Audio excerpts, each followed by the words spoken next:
Everybody has dealt with out-of-pocket remarks before, whether it be your grandma getting racist at Thanksgiving or some homeless man screaming obscenities as you walk by him on the street. Everyone knows what it's like to hear something that should have never been said in the first place. It's a very similar feeling to watching one of Amy Schumer's stand-up routines. You just feel like she would have been better off if she didn't say anything at all, and that's practically what an out-of-pocket remark is. Something that should have never been uttered, like Voldemort's name, the forbidden words that should not be spoken. And what has inspired me to make this video all about out-of-pocket remarks, specifically on Reddit, was this post right here on r/MBA.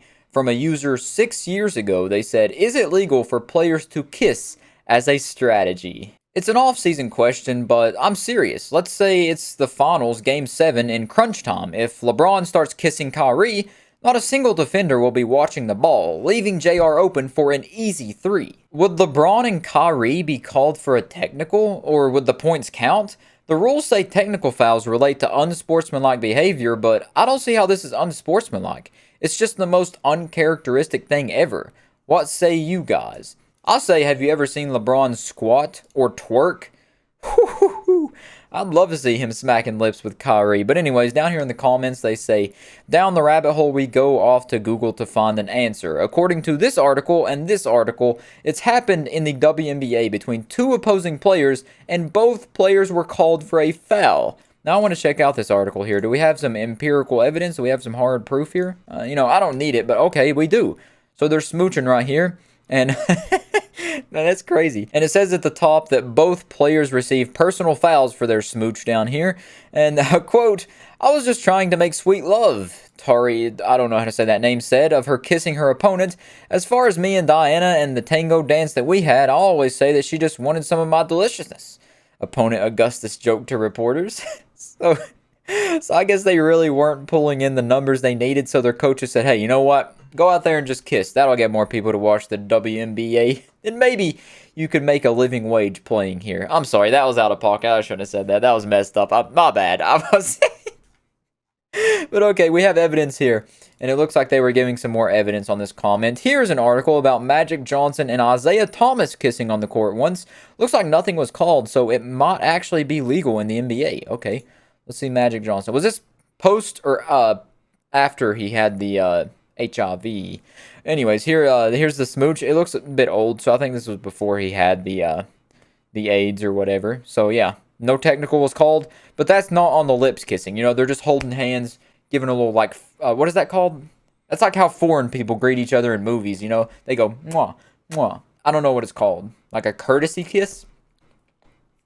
I just spit up so much when I did that. If you couldn't hear me through all the gurgling there, like I sounded like I was getting waterboarded by my own spit, I said what they're doing is like a courtesy kiss, I guess.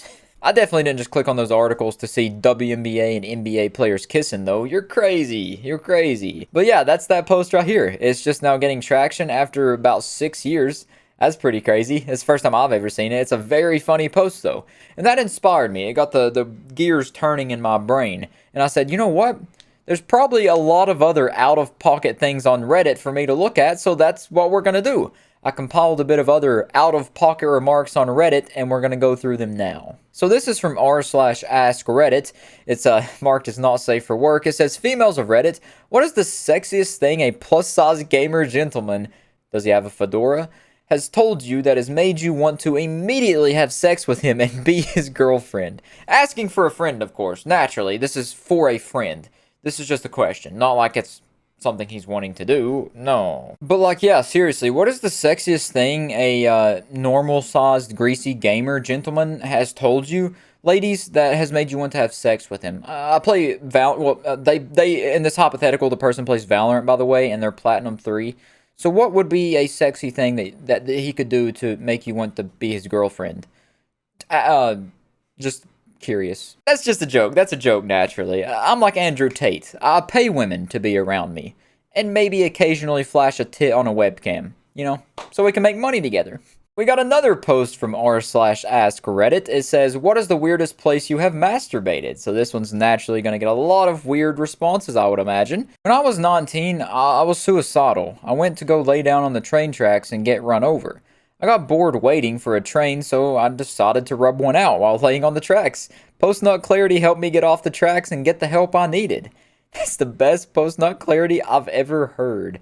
That right there really is the best post-nut clarity I've ever heard. You know, typically you feel worse after the post-nut clarity. You're like, why was I watching two midgets rub barbecue sauce on each other and run down a slippy slide? That was very weird. Why would I ever do that? It's like the horniness just makes you a different creature, you know? That is the one and only case I've ever heard of post-nut clarity actually being helpful, though. So I now imagine post-nut clarity as like the angel and the devil on your shoulders. Most of the time, it's the devil talking to you with post-nut clarity. But this case, it was the angel of post-nut clarity talking to this dude to help him out. Typically, they're just saying really bad stuff in your ear, making you feel bad about yourself. But in this case, it helped him out, helped him go get the help he needed. So that's pretty wholesome. Aside from, you know, jerking off on the railroad tracks, that's kind of weird. The USA map, but I drew a pizza. So here's the pizza, bread, crust, pepperoni. And then the blue dot, the place I beat an elderly man to death in 2004. Very based. What is that, Colorado? That's not Colorado. That's Colorado, isn't it? I don't know. That's New Mexico. Is that, yeah, Utah? That's New Mexico. I don't know my maps. Is that Wyoming? That's Wyoming. Wyoming's not real. So he beat an elderly man to death in Wyoming. That's pretty based if you ask me. Sometimes those old people have it coming, you know? Not every old person is sweet. Some of those people are devils, man. So this post here is from r/2sentence horror. And if you know anything about me, you know that I absolutely hate this subreddit. I think it is the biggest waste of space in the world.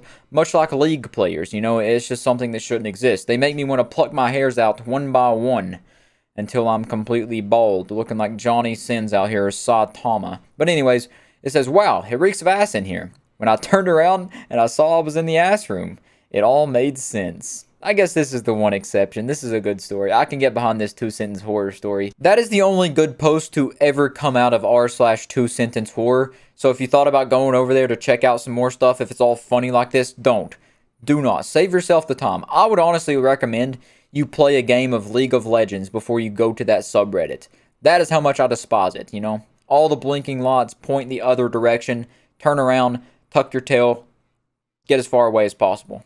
Now this one is from r/2sentence plot twist, so very similar concept as 2-sentence horror, except it's not supposed to be scary. I hate tomatoes, I said to myself. Oh, so this is a horror twist, so never mind, it's the same thing. Peering out the bus window, I realized we were approaching the tomato factory. Homie, what? They make them. They do make them. The ham sandwich is not wrong. They do make tomatoes at the tomato factory. And if you hate tomatoes, that is not a good place to be. Especially, you know, you're thinking at that moment, you're like, man, God, I hate big booty Latinos. And then you look to the right, and it's the big booty Latino factory. Man, that would suck. That would be horrible if that happened to me. That would be terrible. Man, I hate Jason Momoa naked. Oh, man, I really hope we're not at the Jason Momoa naked factory. Oh, what a coincidence. And yeah, that's all of the out-of-pocket content from Reddit that I have. If I find some more goofy stuff like this time, I'll definitely make another update to this, a part 2, if you will, a sequel. But the sequel's never as good as the original, so you probably shouldn't watch it if I do make it. But other than that, yeah, I'll catch you next time. Peace out. Remember, if you see a gumdrop trail leading into the forest, you should probably follow it, because there's definitely not a witch in there in a gingerbread house that's looking to fatten you up and cook you for dinner. So take the risk, you know? Life's all about risk. If you don't take a risk, you're a pussy. Imagine you're a train conductor and you're like, oh no, I'm gonna run this kid over. He's like, oh, I'm almost there. Oh. And then he gets up, he's like, oh, you know, I don't want to do this anyways. That was stupid. Why did I lay down here?